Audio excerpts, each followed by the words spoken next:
All right. The guest that we have lined up is the host of the One Mic podcast from the United States about African American culture, um, both contemporary and historical. I quite like his podcast, and when I introduced it to Morgan, he liked it too. So he agreed. It's a good idea. Let's have him on.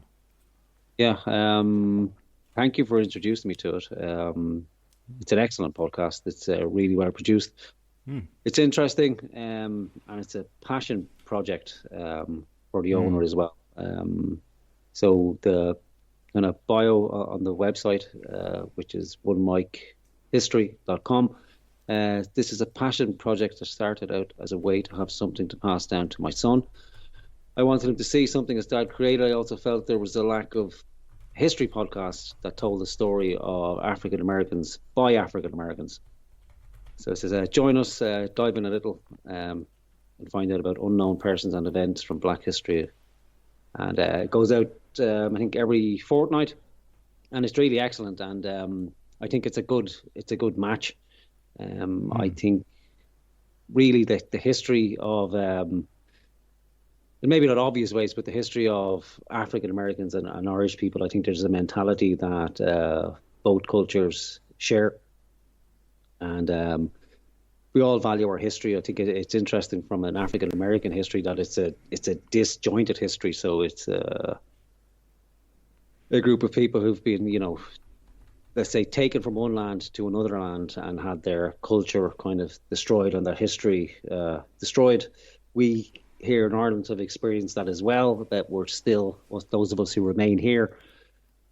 And of course, we were scattered to the four winds as well, but we have that relationship with our history as well and trying to figure out who it is we are, who were we, and who are we going forward. So I'm very excited to have the host on, just to kind of find out a little bit more about Black history and especially American Black history and what that means today to be Black. It's a question we ask ourselves about being Irish, and just to delve into the identity of it as well. So yeah, I'm very excited and Hmm.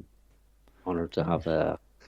Well, we don't know if we're going to call him One Mike or we kind of hide in the shadows ourselves, so we're never sure if other people are too. So Hmm. we'll see if Mike will suffice or. Yeah, Um, we'll ask him after I add him right now. mm, Excellent. I could hear nothing. Yeah. There we go. Maybe. There. Oh, there we Oh, go. hello. Sorry about that. Hey, Yeah, how you no doing? bother.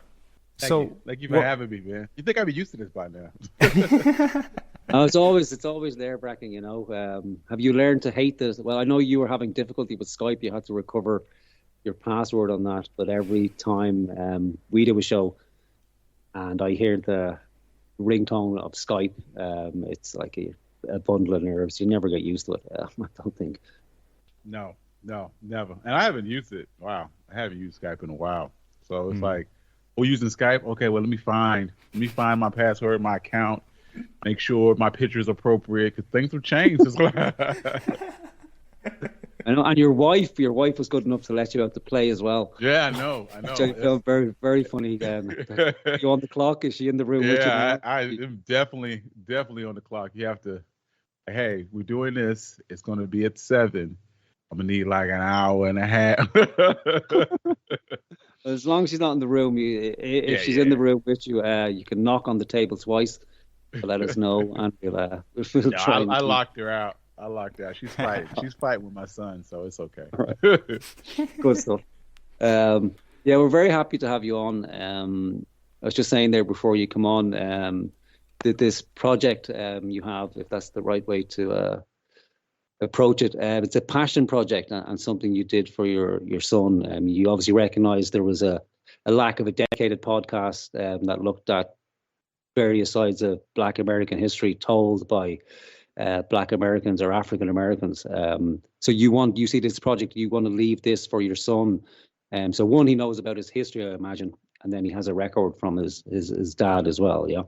Yeah, I thought it's funny because um, when it first started out, I didn't really know what I was doing. I was just kind of feeling my Mm. way through it. But as it's gotten, bigger and larger, like the whole idea of doing something for my son kind of developed after I had been doing it for a while, because I didn't want to leave him something, that sucked. Like my dad is not, it was good at this at all. This was for me. Like no, but so as it got better and I got better and I felt very confident in what I was doing, I was like, he can look back at this and like, oh wow, my dad made this and this is actually not bad. This is not terrible. I assume one day he's like, you suck. You still making podcasts? But one day he'll appreciate it. Okay. So then what's the genesis for you then? What makes you want to strive to do this initially? Oh, wow. Coming from Ireland, I'll just give you some background. So like you'd probably be surprised that like Irish people and people outside of the States would be familiar with Black history. You are American, so we would look at you initially as an American. Yeah. And we're very familiar with American culture. We're pretty much a part of, for all intents and purposes, the same type of Western society. We're very similar. We're different in a lot of ways, but we're very similar. We don't have a history of Africans in this country or African Americans, so we don't have that experience. So when I identify myself, it would be Irish. So whiteness wouldn't come into it. Where you, I imagine, if someone asks you, who you are, you would say you're African American, or do you say you're American? Would it always be prefaced with the African comes first? That's the major identity, is it? It's funny you mention that because that's tough. Because like being African American is like, technically Elon Musk is African American. So it's like, hey, is this really the right term? I think people have been siding more with being Black, but it's also like it's this position where you're not even sure what you want to be called. Yeah. It's got to be confusing because when I look at African Americans from this angle, there seems to be confusion within the African American community what it is to be Black. Like, so I could hear people on the left of, say, the political spectrum say that people who are right wing aren't actually Black, and then it seems very, very, very confusing. It's a shame that we have to talk about it at all, but it is the nature of things. It's a funny place that we live in because it's a lot of people that will tell you exactly, you got to do this, you have to do this, do this, and this is what it's meant to be Black. Or you look at social media or TV, and this is where a lot of people get what it, means to be Black. Well, this is what they think Black people are, what they see on TV. And one of the things that I try to strive for is to not be what people imagine for me, what they think that I am going to be and what I enjoy. So, I mean, to go back to your first point about here in the States, it's very hard not to wear your Blackness on your sleeve. So you end up, addressing yourself as a Black person before anything else, because I wake up every morning and I have like, it's who I am. I can't rub it off. So if this is the world that we live in and we're going to, and I'm going to be Black every day, then I might as well wear this with pride. And this is who I am. This is what defines me. So I'm going to be a Black guy first, and then I will be an American. So the idea that you go to other countries, they're like, all of you guys are Americans. All of us? Me included? Yeah, that's new for us. It's a new idea for me. All right. Yeah, so that's how we would generally view it. Sorry, Howard, you were going to say.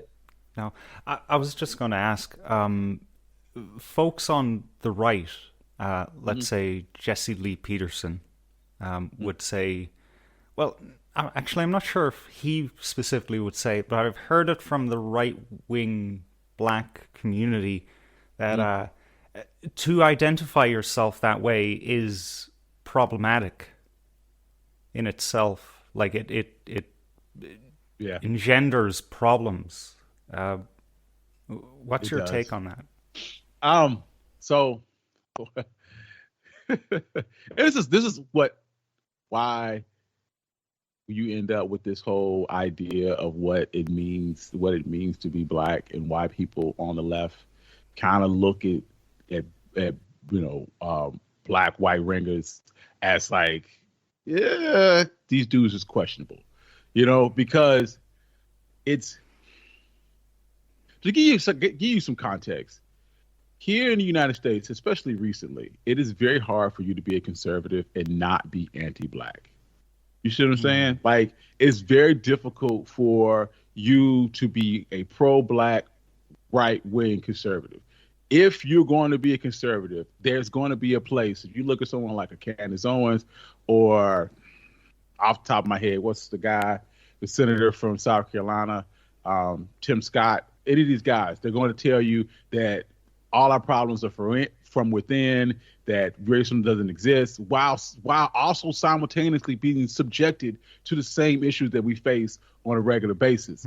So when someone like that says that's problematic, you're dealing with the same issues that we deal with. And for you to tell me, like somebody like Tim Scott, for instance, he was like, hey, I don't believe that we're an inherently racist country, right?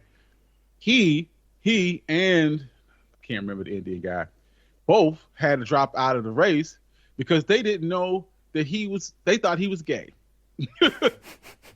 He had to drop out of the race because they did not know who his girlfriend. He had to bring out a girlfriend, like some lady he just made up, because they thought he was gay, and they wouldn't vote for him unless you had a unit. The Indian guy, I can't remember his name right now. Yeah, they thought he was a Muslim.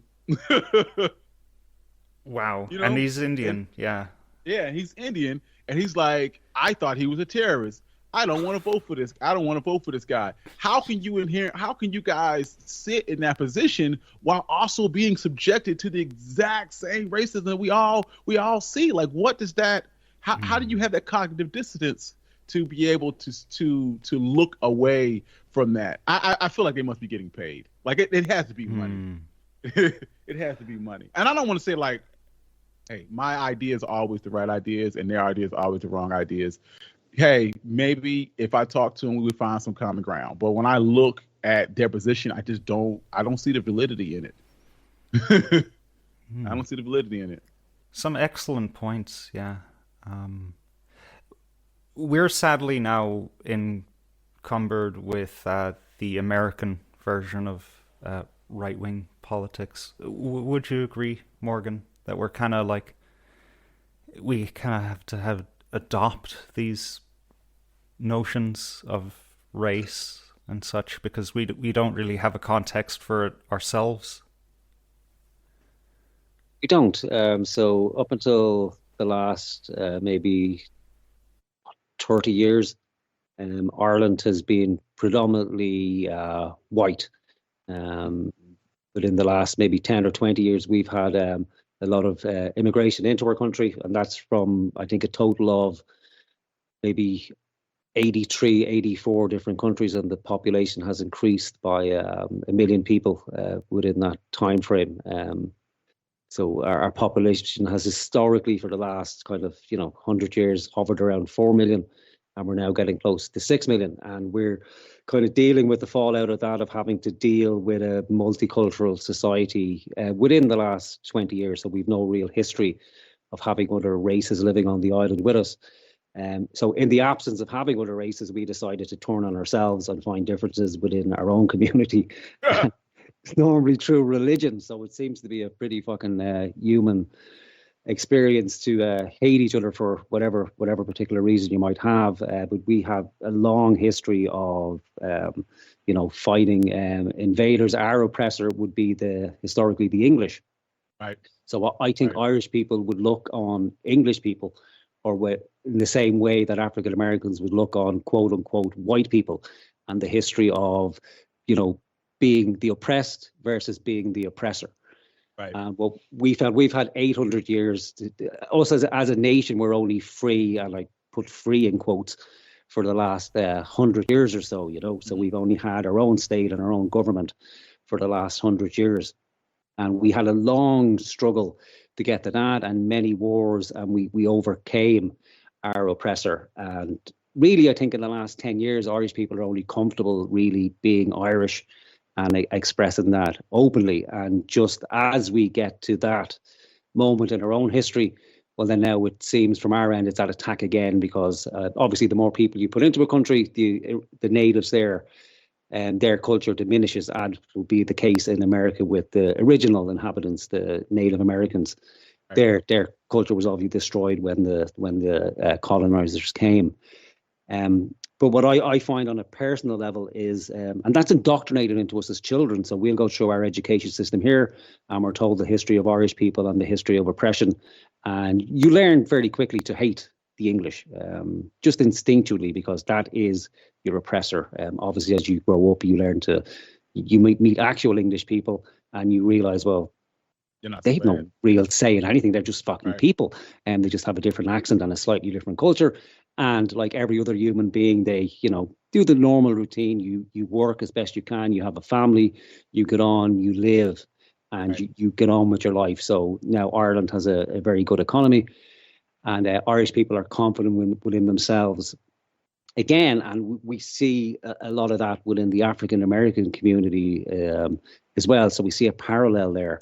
And here in Northern Ireland during the 60s, we looked to the African American community in the States, and we took real fucking strength from that to see that, people who are oppressed can come together and can move forward.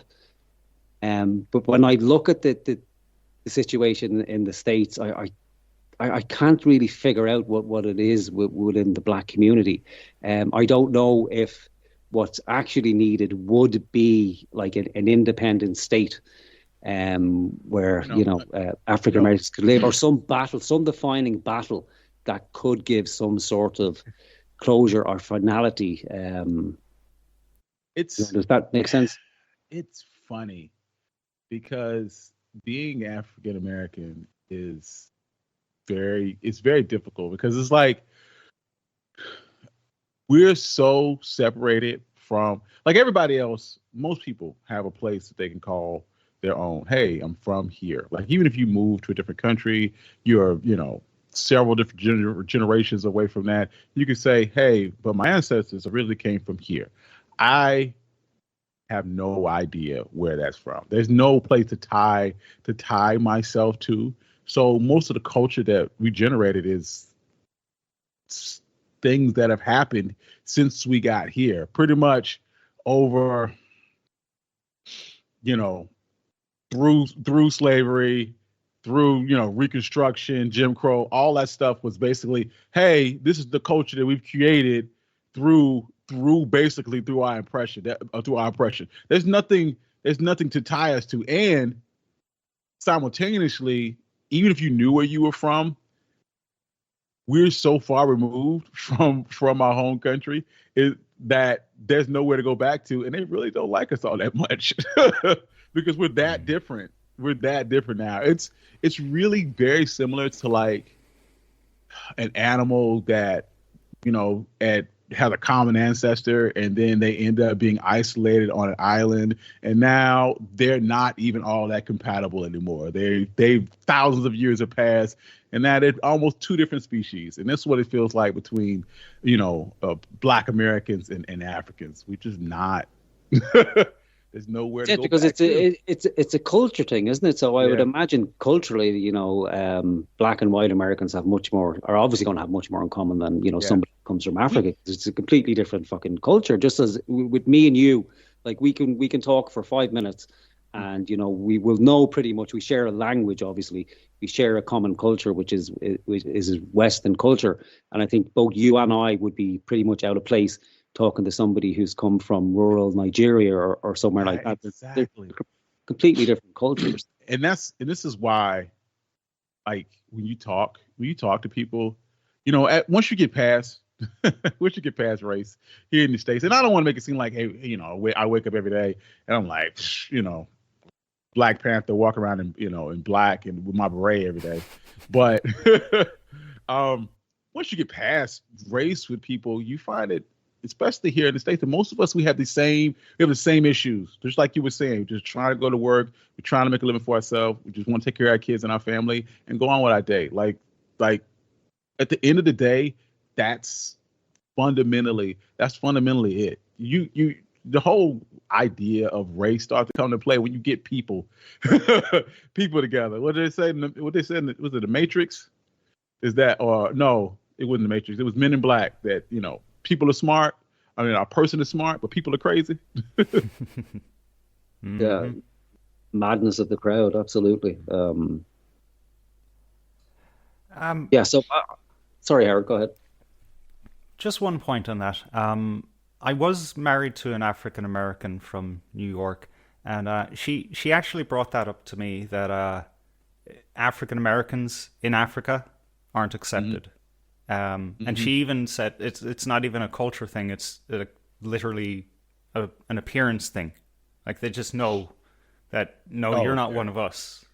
Yeah, I haven't been, and I would like to go back, because I like history, and also.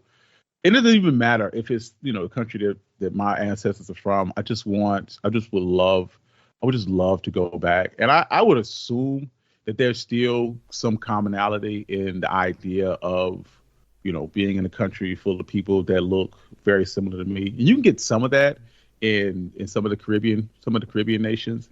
But I feel like there is some joy in that. But on Twitter, especially you see it on Twitter, and I feel like Twitter's not a real place, but you get a lot of the diaspora wars, and hey, Africans do this and African Americans do this, and they suck because of this, and they're oppressed because of this X, Y, and Z, and it really has us at each other's necks for, and I don't understand it, and I don't get it, but I feel that we have more in common than we have apart, and that there should be more commonality. But I mean, I guess I can say that about anybody, about all of us.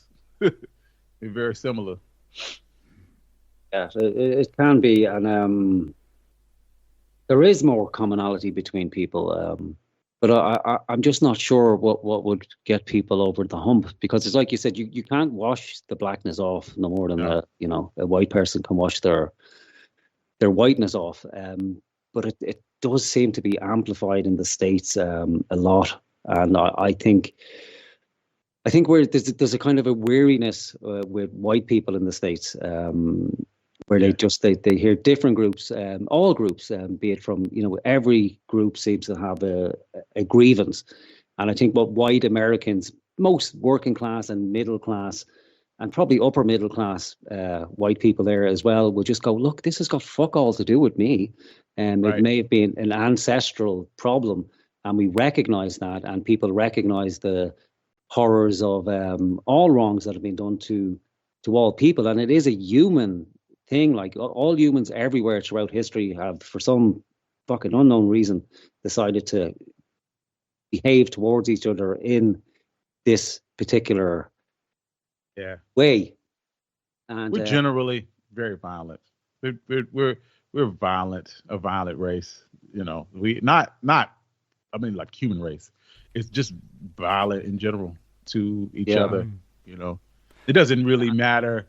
I mean, the idea of, even race-based slavery is fairly new. It's pretty much relegated to, chattel slavery. Chattel slavery, invented this idea of race-based slavery. Up until that point, you might have, slaves that were African, but you didn't get them just because they were African. You would have slaves, anybody that you could find. You were able-bodied. But the idea of having African slaves was fairly new.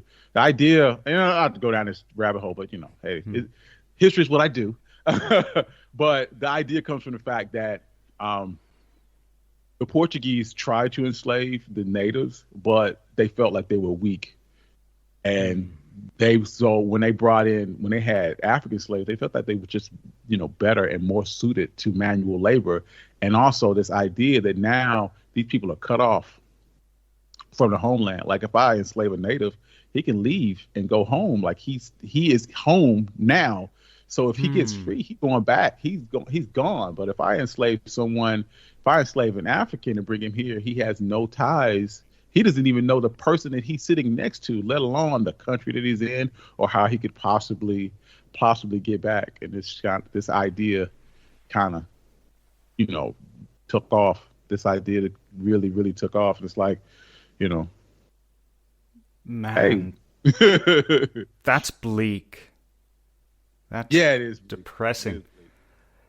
Yeah, the slavery is a interesting concept. Like, for instance, you had indentured servitude, which much of a lot of Irish were indentured service, right? Yeah. Yeah, and you know the problem. Oh no, go ahead. Go ahead. Sorry. No, I was just going to. Oh, I hate this. Myself and Morgan step over each other all the time. Go ahead.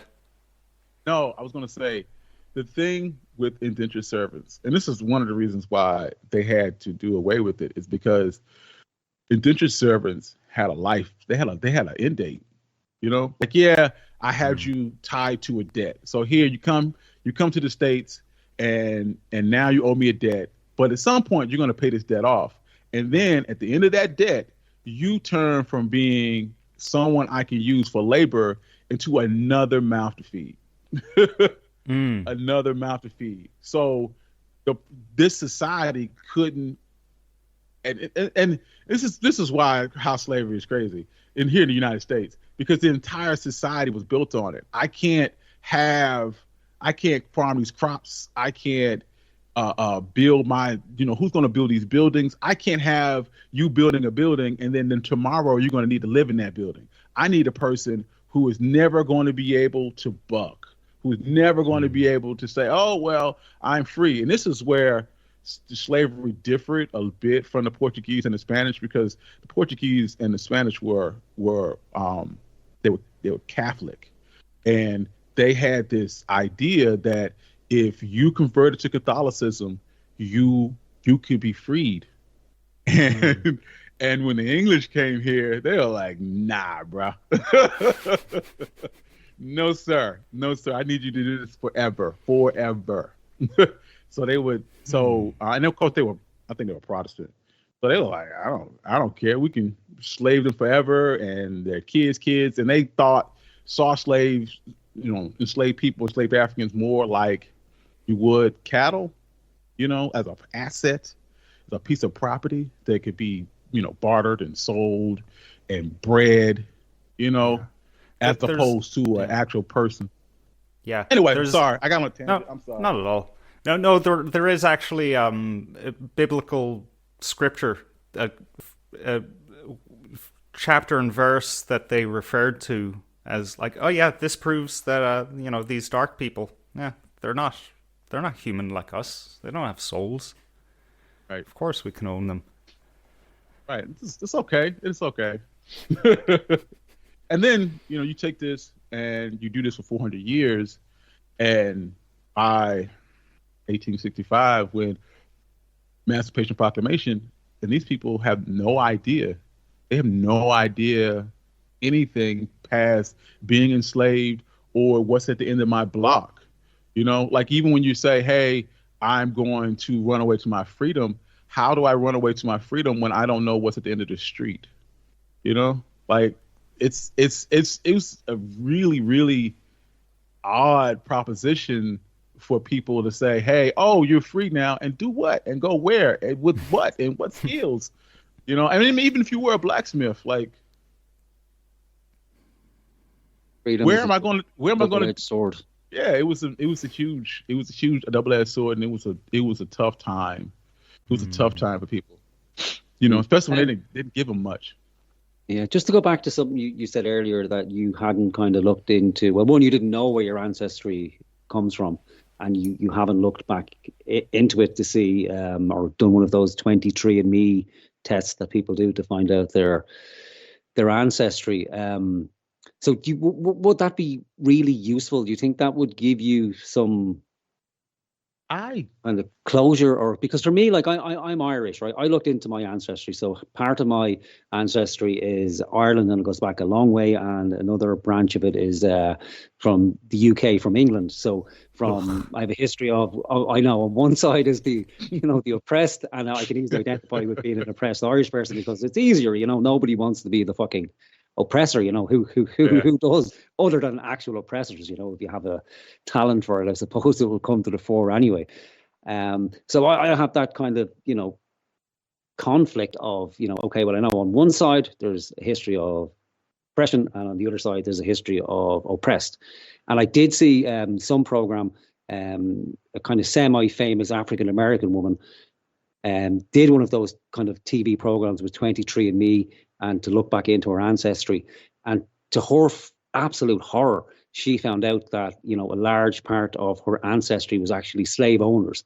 And she's an African-American woman, and she has to come to terms with that. Now, if that's me, I'm not taking that fucking identity on board at all, because that would just be too much to fucking deal with, at least initially. So I wonder how useful it is to, go back, and how far do you go back? One of the interesting things about tracing your enslavement is that you can go back around because they were looked at as assets. Most slave owners kept pretty good records. So if you know their name or your name, or you could kind of get an idea of where you were during your enslavement, or what your ancestors during their enslavement. Going back to like 23andMe, one of the interesting things about companies like that is they're only as good as their database of users. So if they have a lot of people from Ireland, they're going to be very good at telling you that you're Irish, that your ancestors are from Ireland. But if they don't get that many, then that means that's not going to show up as strongly. And so if let's say I'm from Guinea-Bissau or Ivory Coast, if not that many people from Guinea-Bissau or Ivory Coast do 23andMe, it won't tell me that I'm from that country. And I bring up Guinea-Bissau because my wife did it, and that's where she found out her family was from. So and also, to another point, depending on which company you use, you might get wildly different results because they have different users. So I mean all this to say that you may not get the answers that you were looking for, but that doesn't mean that you're 100% the way that it seems. You see what I'm saying? Like, it's totally possible that you could do Ancestry and it says that, you're 75% Irish and only 23% from England, So I don't know how useful that would be. I thought about it. I thought about it a little bit, but I like to just the idea of me just being from Western Africa. I know I'm from somewhere in Western Africa. Most of us are from there. And I feel like you could just take a country and claim it as your own. Like, hey, Ghana's nice. This is nice. It's warm this time of year. This is a great place for my ancestors to be from. Yeah, it would be nice. Like I said, we live in a country here. We don't have that issue, and we haven't had to contend with it really. But most Irish people in general, if you ask them their ancestry beyond 2 generations back, beyond their grandfather, they'd have no living memory of it because they don't have to. And that's what I wonder about with Black history. If that element of identity is so strong and still strong, because even listening to you talk, when you talk about people who lived under slavery, you describe it in the first person, so it's obviously that real to you that you take it in the first person, and maybe that's because it's still so raw, like it's not that long ago, relatively speaking, that this happened, and that's kind of I think that's an identifying mark. What I found as an Irish person was that I always had this inferiority complex towards English people because of the history, because they overcame my ancestors, and by extension, well then my ancestors must have been in some way inferior. And in some ways they were, because they didn't have the same weaponry as the English.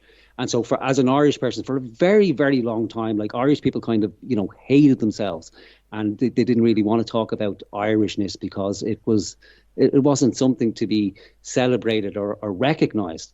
And again, if you put me into a crowd of, every European on the planet, and you couldn't tell I was Irish. But I think the disadvantage, probably not the best word, but like African Americans have, is like, you have the pigmentation, and that is associated with slavery.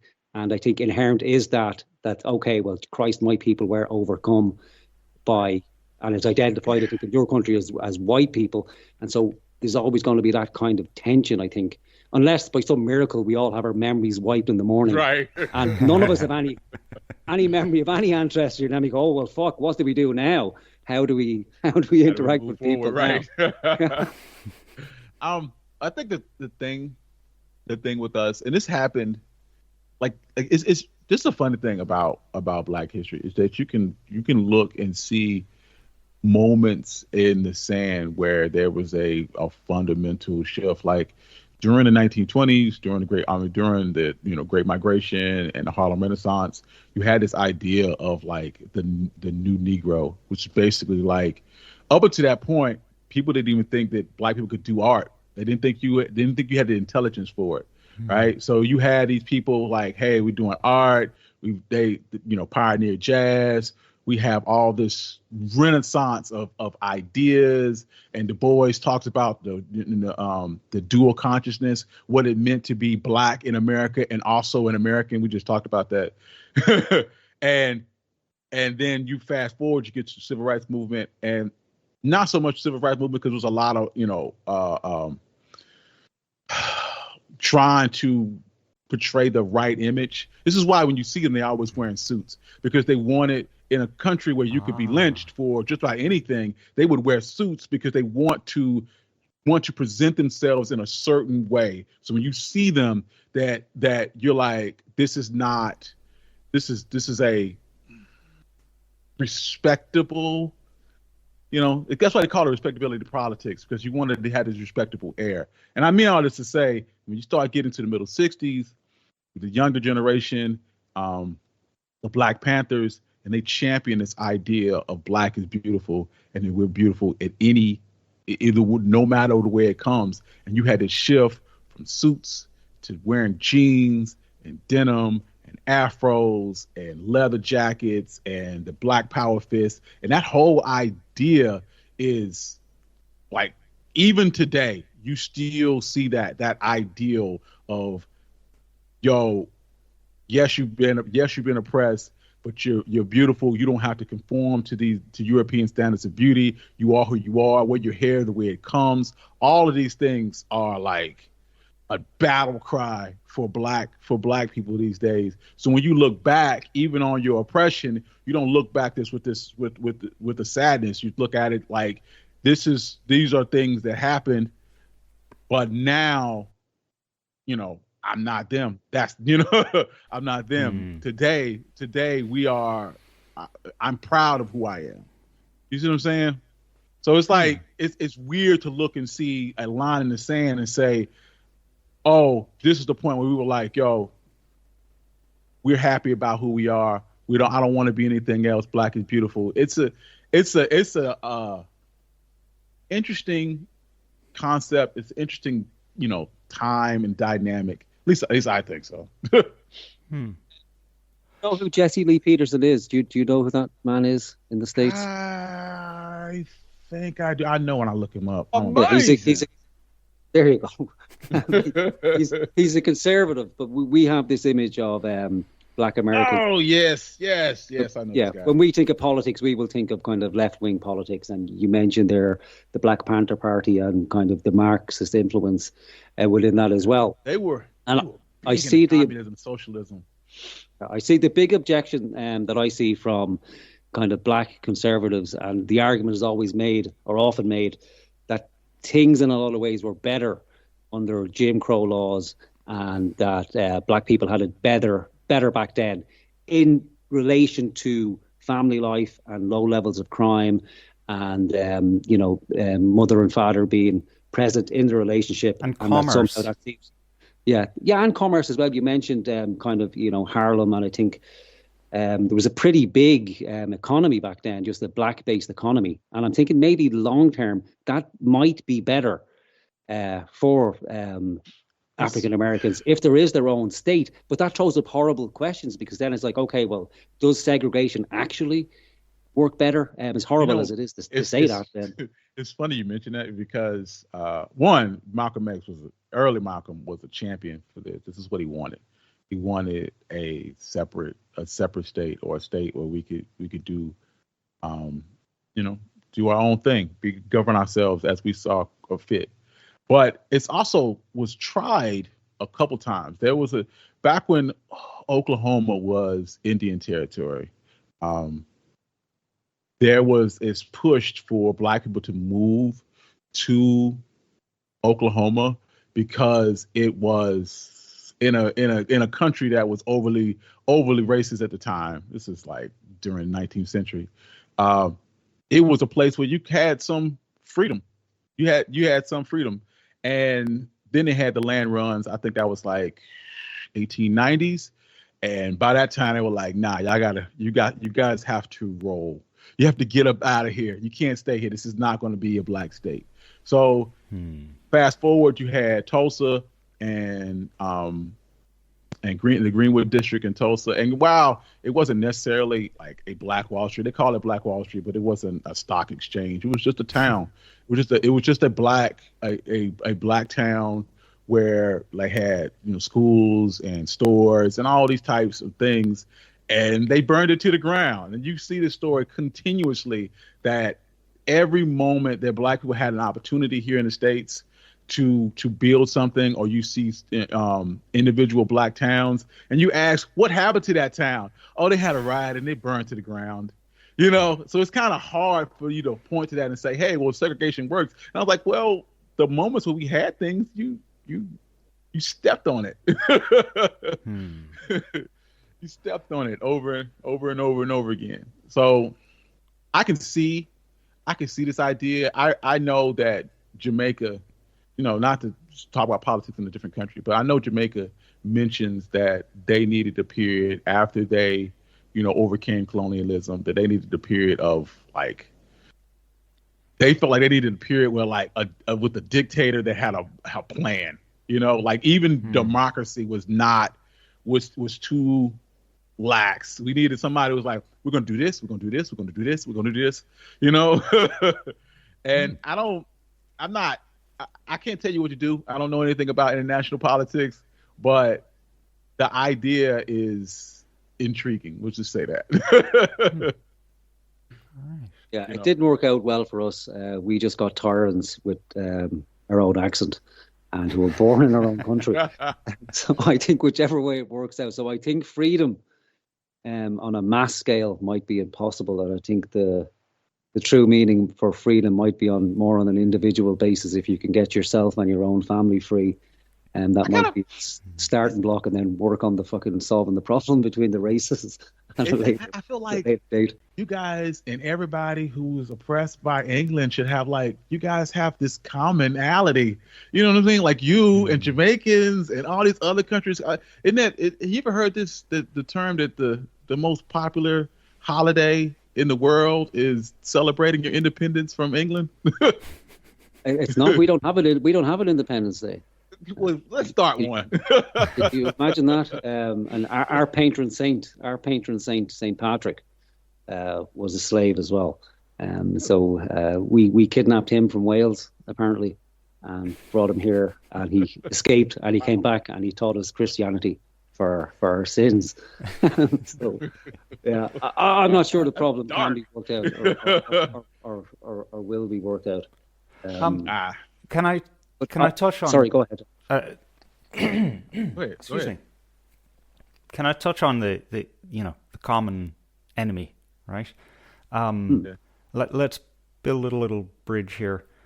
In the 1970s, are you familiar with the Irish Republican Army? The conflict in Northern Ireland, it was partitioned loosely.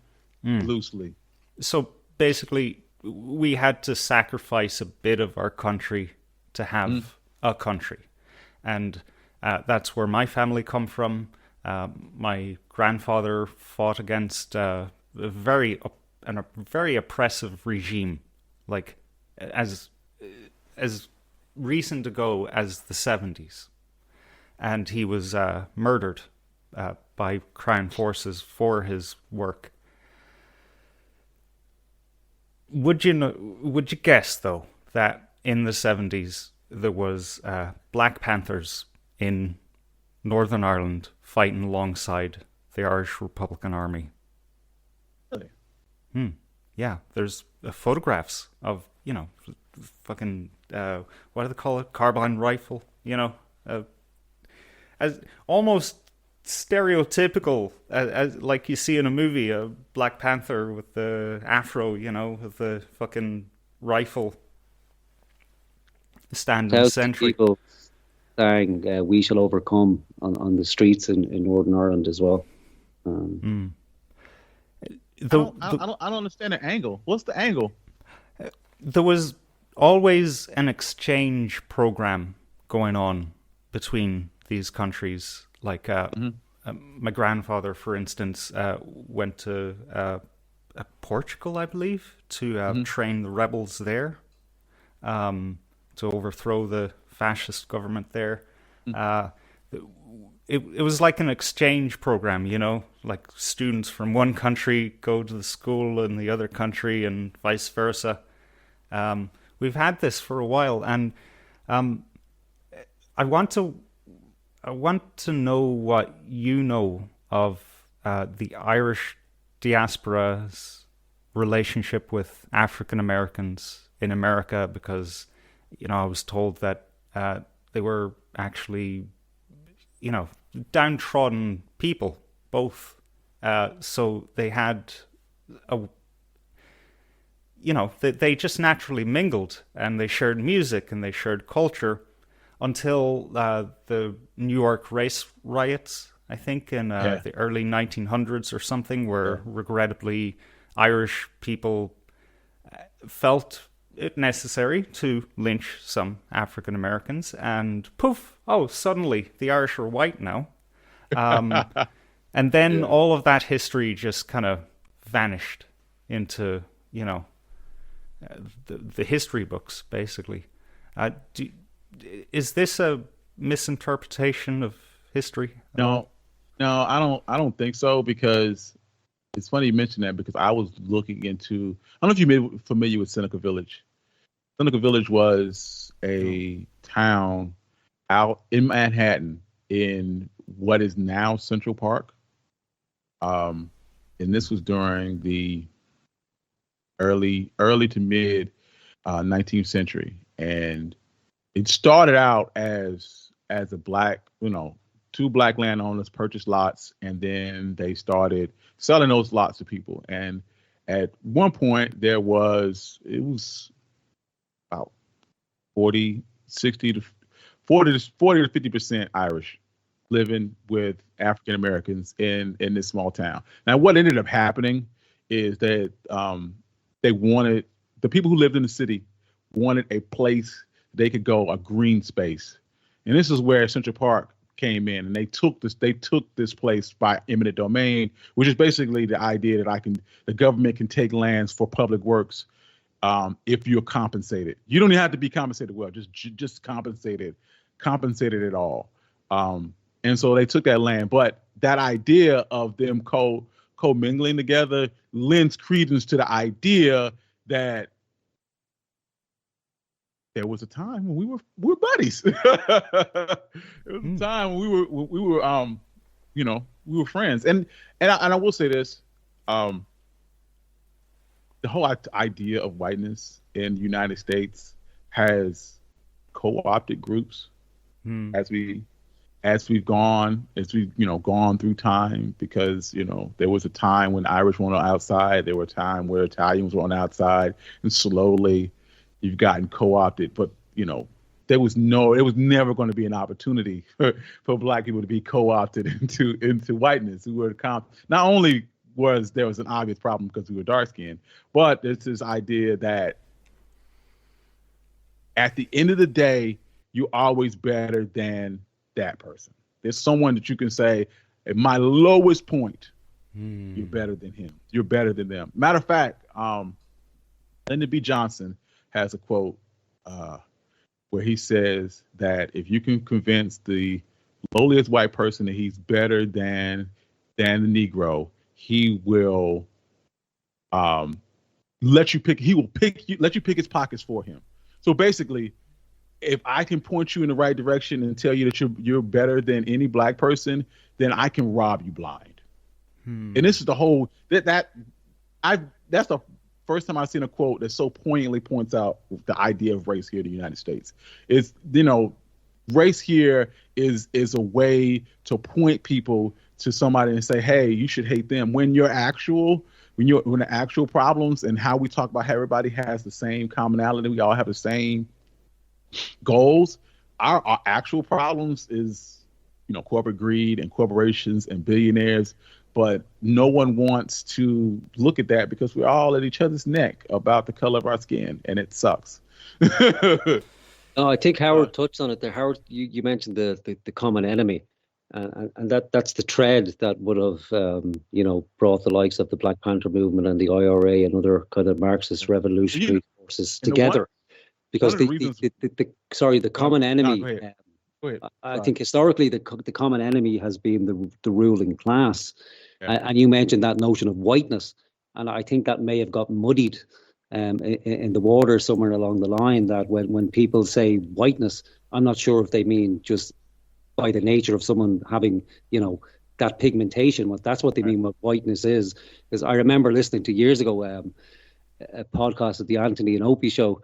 And Patrice O'Neill, African American comedian, was on it, and he explained it to them that when he says whitey, he doesn't mean like just some fucking average white working class guy. He's talking about the power structure, the elite within the country, and I think that that's something that separates a lot of people, a lot of American people, just this whiteness and blackness thing, where it's seen by implication, because they're white, well, then they're excluded and they're responsible for all the oppression. Right. And then they go, well, listen, black person, I don't hear anything you say because I've never enslaved anybody. Therefore, I don't want to listen to your concerns. And I'm poor. And that benefits that benefits that ruling elite. So then the people who actually should come together to solve their problems will focus on where the actual power is. I don't think it's in whiteness. I think it's in a certain class and type of person that exists throughout all of history and all of culture. And I think that's the focus. How we ever get to that point, I don't know. Maybe we all have to be mocha.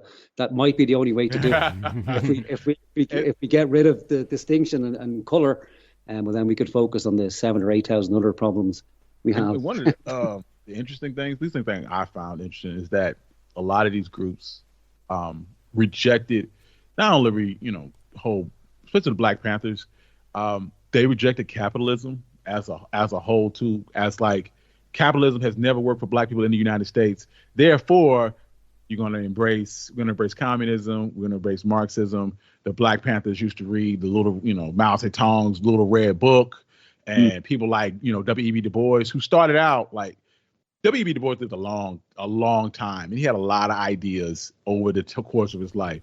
But later in life, he became a communist, and he would go tour these different countries. He went to China, and he was so enamored by China because it was a communist country ruled by people of color, and and this idea that we're going to buck against capitalism, not because it doesn't work, because it doesn't work for us, and I think like that's like a microcosm of, or an overarching idea of hey, ruling class, you're rich, capitalism doesn't work for us, and this is how we can solve that, by being a socialist country. It got them a lot of trouble too. They took passports. Du Bois got banned from traveling for like 10 years. they had the second Red Scare and the McCarthy trials where they would like bring people in and say, "Hey, you're a communist and you need to explain yourself." It was weird times. It was not a good time to be a communist. No, there's an argument to be made that they may have had something in that. I think we're all still waiting for a successful communist state, or even what success means. Like, so we look at China, I suppose, in terms of social organization, it's pretty well structured on the happiness and freedom index. I'm not so sure. Right. And I don't think African Americans have actually had the chance to independently trial out capitalism, given the history and the nature and the lack of inherited wealth. It almost seems impossible to get to that level. I don't see how communism or a socialist society could bring that about, because what I find from Ireland is very heavily socialized country, and it kind of it breeds an interdependence on government, which I don't think is very healthy for any society. And I think that's what entraps a lot of people, is they're wholly dependent on the government for survival, and they don't have an actual free capitalist economy. Yeah, very anti-American. It's like it's against our ideals, because we're one thing Republicans will tell you, or right wingers will tell you, the whole idea of pulling yourself up by your bootstraps, like you're not trying hard enough, not working hard enough. This is what's wrong. If you look at Jesse Lee Peterson, I'm sure he'll tell you that the problem with the black community is they're just not working hard enough. You need to try harder. And that's just not, I don't want to say it's not the case, but that's fundamentally an American concept. It's just, and the whole idea that of a socialist idea or a government handing you things. And matter of fact, this is go ahead and show you how crazy this country is. A lot of people here are fine with social programs as long as they don't benefit people of color. So, or if you frame it the right way. So if you say Obamacare, they hate it. But if you say the Affordable Care Act, oh yeah, I'm a fan of that. Or you have things like what's the one they just got rid of? I can't remember the name of it, but basically the whole idea is that it had been framed as like a black people's thing, but the people who overwhelmingly benefited from it were white women, because it was not based off of color, it was based off minority status. So this country, racism is so ingrained in us that it's like, I would rather have nothing than to see someone else of color just get up a little bit. And that, I don't know, if that feels hard to beat, a hard thing to get to move past. But yeah, here we are. Yeah, well, I don't think it can be got past on a kind of governmental level. I don't think there's anything a government can do. And going back to people like Jesse Lee Peterson, so his big concern, or his big talking points, seem to be around the disintegration of the black family, and he puts it as a lack of morality, which is shocking to hear. Like, so the first time I heard Jesse Lee Peterson, I thought, like, this has to be just a troll, and there's no way this can be serious. It's like that Dave Chappelle fucking skit, where the guy realizes all of a sudden, well, he's in the Klan, but he realizes, and he's blind, and he realizes when he, that he's finally fucking, he's actually black, but he's in the Klan. That's what it comes across as Jesse Lee Peterson. But when you get past all that kind of sensationalism, he does have a good point to make, that when the state is replaced as the father figure, deliberately or not, we see the same here. We have the same problems here that you have in the States. It's just it's unfortunate, given the history of black people in the States, that you have the skin. So it's almost by nature, people look at someone who's black and American, goes, oh well, that's an ex-slave walking down the street there, or that's an inferior person, given the narrative that we're being fed, But yeah, Jesse, is to look at the family, and throughout it all, it sounds like he's denigrating the African community, but at the base of it is what he wants black people to rise up out of that kind of slave mentality, and to get beyond that and realize that you're probably a new race of people. You know, you're not African, you're not American. Nobody in America, bar the Native Americans, really feel comfortable there, I don't think, in their own skin, because everybody's an alien from somewhere fucking else, and that there's so much caught up in that. But what Jesse wants, I think, is for, you know, the black community in America not to be dependent on the government, and that the wealth and talent is there within that community already. What's really needed is just the fucking freedom to be, to try it out and be an actual nation, if that's possible. You know, it's funny. It's funny you mentioned that because I don't know if you guys are familiar with Booker T. Washington, but Booker T. Washington and W.B. Du Bois had this famous beef with each other.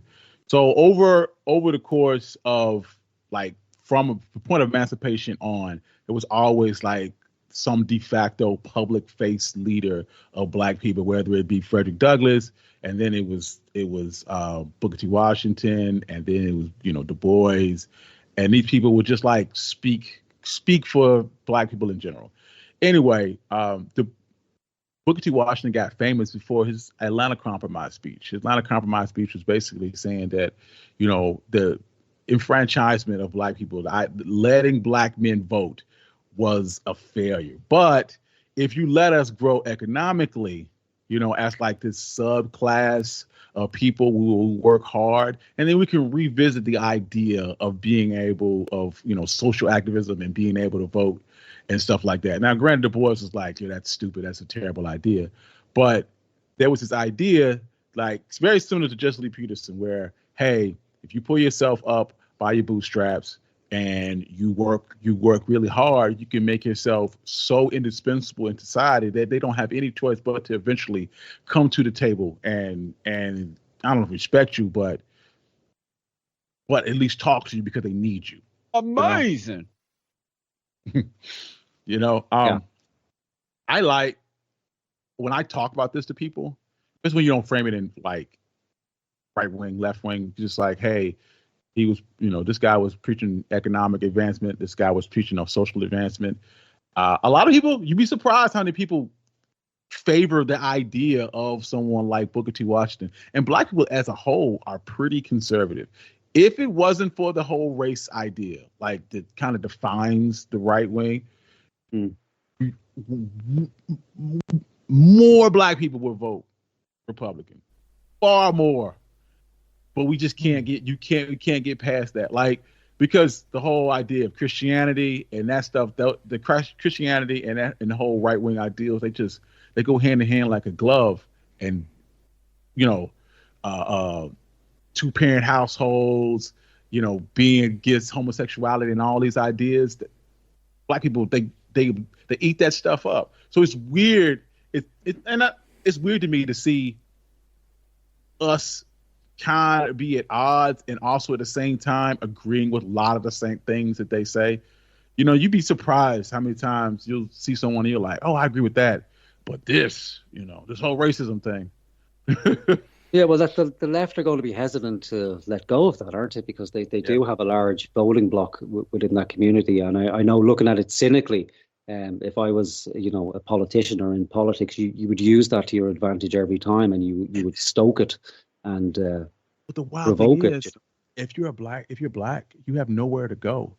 You know, you'll see someone like Jesse Lee Peterson. He's like, hey, the Democrats take it, you know, they take you for granted. You're not, you know, where has that gotten you? You've been voting Democrat for, you know, 50 some odd years and heavily since probably FDR.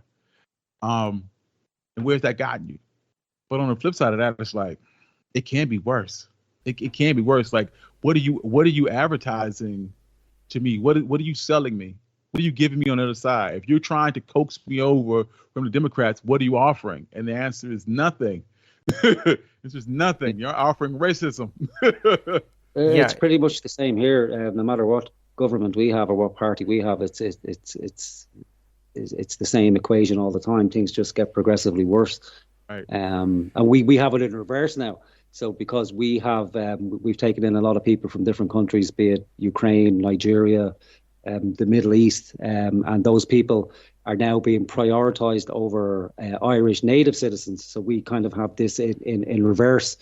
I think you guys are experiencing in the States at the moment with your current border crisis as well. And I've noticed black communities in New York and Chicago are starting to protest because, and again, I think it's going to be from underclass areas. It's the same here in Ireland, but it's just color coded in the States for historical reasons. But now they're going to have to compete with that new population again, which has got to put more pressure on existing black communities in the States as well, which they seem just a very odd situation for that community who have historically, undergone oppression. And now their goodwill is going to be tested to see if they will extend that to your newer rivals. How does that work in the States? Do Mexicans and African Americans get on in general, or is it more just generally separation and no real integration? It's odd because in a lot of ways we have a lot of commonality. We have some things that we can agree on these ideas, but when you have these groups, a lot of them are looking out for themselves. So yes, we are all voting for this, for the same ticket, but I have these ideas from my group. So for instance, if you're black, you're probably going to be like, hey, I want better schools. I want you to support diversity, diversity training or whatnot. But if you're Hispanic, you probably would say, well, I want you to work on immigration status. So it's always like, hey, I'm pulling you in 8 different directions because of what's important to my community. And also, it's important to know that the Hispanic community is not a monolith. And once again, a lot of them are very religious, and some of them come from regimes of dictatorships, and some of them vote Republican. Some of them will vote against their own best interests because they're like, well, I got mine. Good luck to all you people crossing the border, but I'm doing fine here, and I don't believe in abortion, or I don't believe in, gay marriage, and that's a deal breaker for me. So I want to vote for people who are against that also. So it's always this line of, hey, are we on the same team? If we're on the same team, or well, you're voting for, what's right for your community, now vote for mine. We're pulling that politician in 7 different ways. Or you may go the complete other direction. Hey, I'm gonna vote Republican because I believe wholeheartedly that I'm against abortion or whatever. So a lot of these groups, we're tied together, but we're not. If that makes any sense. So you have 4 different directions that they all want to go in and all want to do at the same time. It sounds like a synthetic alliance. It's not really organic. Yeah, it's not. It's not. It seems like an impossible project, really, that hasn't worked anywhere. To put so many people from different cultures together. I think it's a miracle that it's worked so long in the States without all out chaos. Yeah, it's a miracle. I think it lasted so long. It's funny because even with black people, during the turn of the 20th century through the 1960s, black people moved from the South to industrial northern cities, to the Midwest, to places in California. This is why you see black people in pockets. This is why you see black people in the South, places like Mississippi, Alabama, Georgia, because that's where most of those are slave-holding states. And then you see a lot of black people in New York, Detroit, Chicago, and out west and places like LA, because during the Great Migration, 6 million black people moved to these cities and flooded these cities, and the black population in Detroit over a 10-year span grew 300%. And when you got to those areas, those people were like, whoa, what's happening? And this happened, the first time it happened was during World War I. So a lot of the working class males were fighting in World War I. And when they came back, they were like, wait a minute, who are all these people and why are they here and why are they taking my jobs? And it caused a lot that you saw in 1919, there was 30 different separate riots across the country just based off of this issue alone of just, economic status, housing, employment. And that story, you see it over and over again when people feel like they're being flooded with migrants or immigrants or people from other countries, and they're like, wait a minute, am I competing with this person? And you see this now with Hispanics, like, and while the border crisis is not nearly what Fox News makes it to be, it's not. It's people do cross the border, but it's not nearly the problem they make it out to be. But people they feel like they're being flooded with people who don't speak English and are taxing our social systems and not paying into it and all those different things. And it makes them angry. They want to fight for it. They want you to go back to the country that you came from. And now, before I close, I will argue that they're not fighting for the same jobs, and the jobs that these people are willing to work for are jobs that you probably would never do. Like, I don't want a tar roof. I don't want to build a house. I don't want to pick crops. I don't want to do any of the things that these migrant workers are willing to do so that they can feed their families. We could only pray for AI robots. Right. The crops in the future. Then we're all fucked. Like, so maybe the future of skill color. Skill color in the future will be chrome. We'll all be chrome in the future. Like, so we'll have no issues. I was talking about AI the other day. One of the, like, I try to talk people down off a cliff. It's just like, hey, just know that this is linear AI, and this AI is only going to get better at what it was programmed to do. So if you have something like chat is only going to get better at writing you essays. It's not going to all of a sudden want to start cutting your grass or figuring out that it loves you. Like, how about this? You've seen Apple's new iSet, yeah? App, whatever it's called, their augmented reality goggles that Apple have. So maybe in the future, we can have an app where you can just switch to where everybody is black. Right. Like, so no matter where you look, you're comfortable all the time, everywhere. I like. I want a pair, but that price that price is tough. No, that price is tough. I can't go any further into this fucking matrix. I'm like, I'm going to stay away from them as much as I can. I saw a guy talk about like being on a plane. Like, if you were on a plane and it's like 6 hours and you just like staring into oblivion, so you can put your headset on and now you got a 60-inch screen in front of you, you can watch movies and things. And that kind of sold it. But for $3,500, I need you to do more. And also, like, this idea of plugging into the matrix, I don't know. It's kind of scary. It's kind of scary. It's got to lead there, doesn't it? Like, yeah. So the technology's got to get integrated into the human body itself. Right. You plug it into now it's playing in your eye sockets. Like, no, I think I'm okay. We'll stay away from that. One question I wanted to ask you to make you feel very uncomfortable. He loves it. He loves doing this. Talking about Jesse Lee Peterson. So anytime Jesse Lee Peterson has a black guest on, he always asks him this question. And the question is, do you love white people? Wow.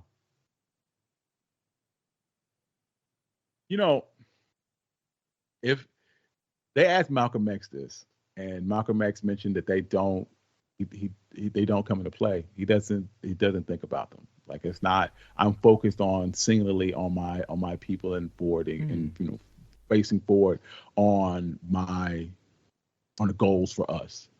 But for me, I love white people. I love everybody. Like, yes, I am black, and I love black people, and I want to see us do well. I'm always going to root for everybody black. When I watch like Wheel of Fortune or anything, I'm always going to root for the black person because we have a commonality. It's my people.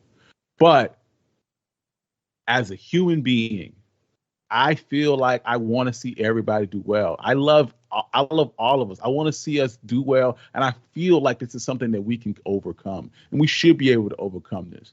Like at the end of the day, like we said before, like we all have the same. We all put our pants on the same way. We all have the same problems. We all have the same stresses. My son just came into the room, just bust the door open, and we have all of the same. We live the same life, so it doesn't make sense that we should be at each other's throats the way we are. Like it should be easier. It should be something that we can get past. So of course I love white people because we're together in this. We're together in this human race. you know.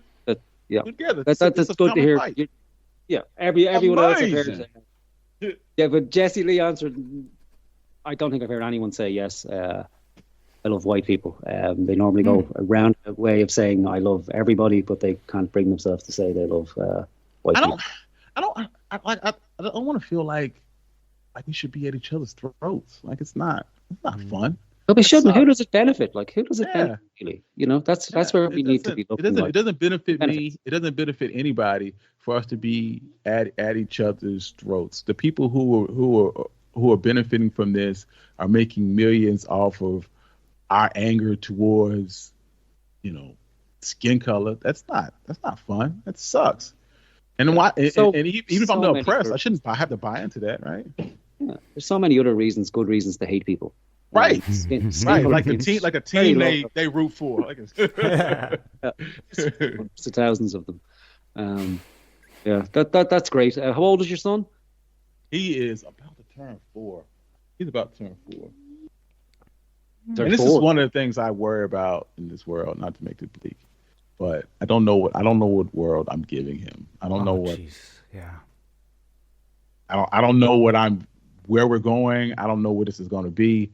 Like I feel pretty confident that I'll be okay, but I don't have any idea what I'm giving you. Yeah, none of us do. I've 6 children, from 15 to 3 years of age. And again, I don't know either. It's terrifying. Like it's truly terrifying not knowing what kind of future they face into, if they even have a future. But I think that's every parent. Yeah. Yeah, and generation. It's just we seem to have so much to fucking deal with. And that commonality that bonds us. Well, that's it. Like so, that's it. And so maybe all this talk about this one world government, that is one world future, as terrifying as that is for some people, that may be the only way forward. And I think people in their heart know it, that we are one people. We're one human race with many cultures. And it would be a shame if the only way we can actually get to that level of unity is just to have one monolithic culture that's for the entire of humanity, instead of recognizing that, we have different cultures. For Christ's sake, you get 10,000 people in a room together. There's 5 or 6 different cultures in there automatically. That's the great thing about humanity and real diversity, is difference of cultures and being able to respect those and borrow from them. And so where we can all kind of move forward, instead of this kind of fucking staggered approach to, now I'm the oppressor, now you're the oppressed, now I'm the oppressor, now you're the oppressed.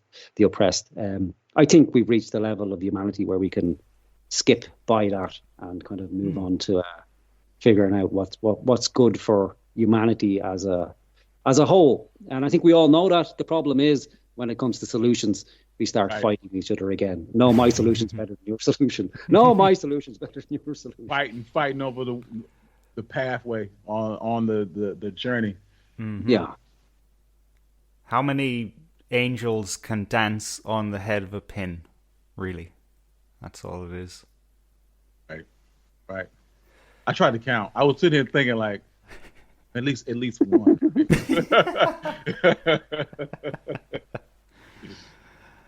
Oh, you're an absolute gent.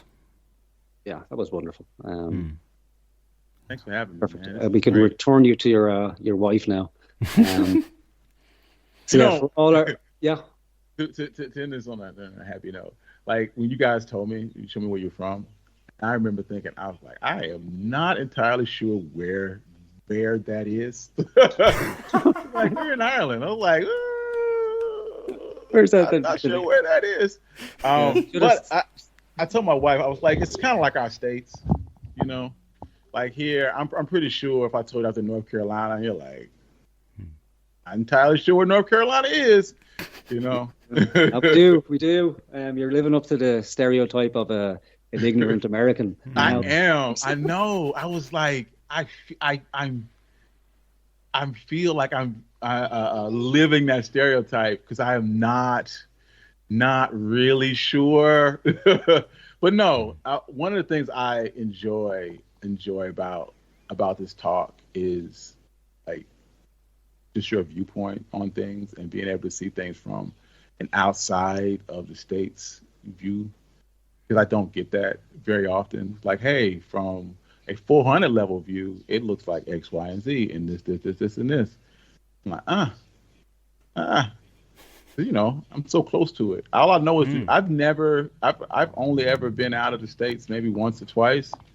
I don't know how people see me, how they see us. Yeah, it's fascinating when you get the viewpoint from other cultures' perspective. But again, don't feel too bad. If you ask somebody in Europe or Ireland or to point out North Carolina on a map of the States, they wouldn't have a clue either. You don't need to know where Ireland is. No, like we don't need to know because we had this talk. I looked it up. Like I wasn't going to stay ignorant.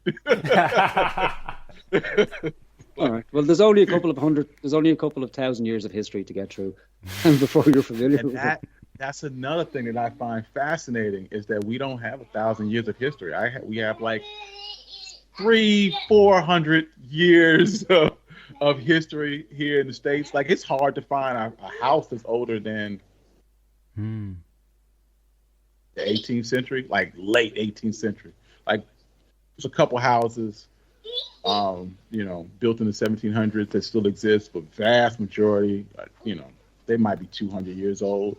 You're talking about 1,000 years. That doesn't even make sense. This doesn't even compute in American standards. I have no idea what 1,000 years is. Right now, I'm living in a cottage that's at least 150 years old. Yeah, the house. My house was built in 1830. Yeah. My house was built in 2014. The town I live in was established in it was 812, so I have an American wife, so when her relatives come here, like they're always shocked by how old things actually are. They can't fathom it. It's like Jesus Christ, that's there 1,800 years. Fucking hell. Yeah, what is that? How many is that? Oh, that's awesome. You guys are really selling this. You make me want to visit. That's not. Yeah, well, if you visit, you have somewhere to stay anyway. Mm-hmm. I'm volunteering Howard's Cottage in Galway. Yeah, just let us know. We'd be happy to host you. Yeah, I've been trying to talk my wife into it. She always wants to do sandy beaches, but I was like, I want to see a castle. I kind of want to see it. Yeah, we'd be happy to have you. Okay, that was fantastic. Do we call you one Mike, or do we never even mentioned you? Michael. Okay. Michael. So, we'll get all our listeners to check out Michael's site and his podcast, and it really is genuinely it's an excellent podcast. Yeah, you do a fantastic job. The production level is incredible. You have a great voice. Your energy and your passion, it jumps off, and we know putting the podcast together ain't easy.